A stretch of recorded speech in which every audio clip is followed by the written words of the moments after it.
Bonjour, aujourd'hui nous sommes au Grand Pavois et j'ai la chance de pouvoir monter sur le bateau de Bernard Moitessier, sur le fameux Joshua. C'est la première fois, c'est pour ça que je suis un petit peu ému. Et en fait, l'histoire de Joshua, pour moi, c'est vraiment le tout début de ce grand rêve de faire le tour du monde, de partir comme ça en solitaire. Et c'est ce qui m'a amené, peut-être sans le savoir, à acheter des bateaux, à naviguer et toujours avoir ce livre de la longue route sur la table de chevet.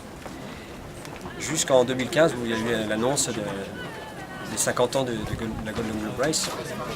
Et aujourd'hui se retrouver sur ce bateau, c'est quelque chose d'émouvant, c'est quelque chose d'impressionnant parce que là ça prend toute sa dimension et je me rends compte aussi qu'il y avait Bernard Moitessier mais il y avait Joshua.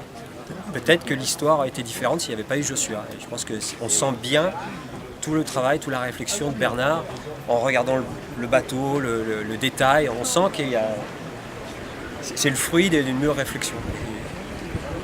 Et maintenant, quand on prépare un bateau soi-même pour faire le tour du monde, il y a ce même cheminement de chercher les petits compromis et puis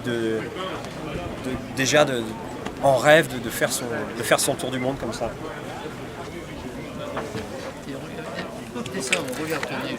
Alors, ce qui est bien, c'est de regarder les gens qui viennent visiter le bateau.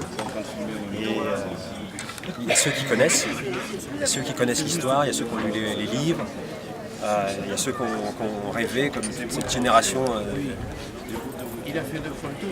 voilà, qui a lu les bouquins et qui a navigué par la suite toujours avec Bernard Moitessier, cet esprit de la longue route. Et puis il y a les gens qui ne savent pas. Ils se disent tiens, c'est quoi ce bateau? En plus il y a le bateau de Jean-Luc Vandenette juste à côté qui va faire la Golden Globe.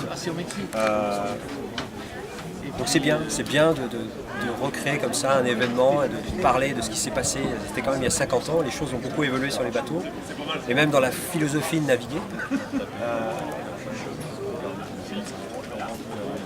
Et là c'est quand même dingue, moi si je découvre le bateau, parce qu'entre lire le livre, feuilleter, regarder les images, les regarder presque à la loupe en fait, et là voir les détails pour de vrai, c'est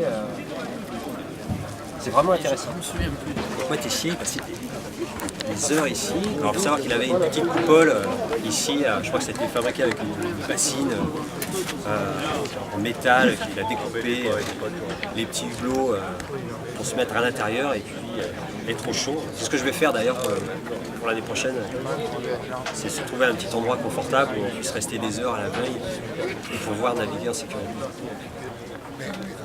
Et derrière c'est le système de bar.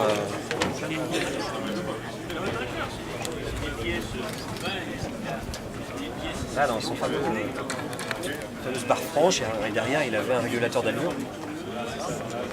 qui n'est plus là maintenant, mais qui a permis justement d'avoir du temps pour réfléchir et sûrement pour écrire les belles pages de la langue.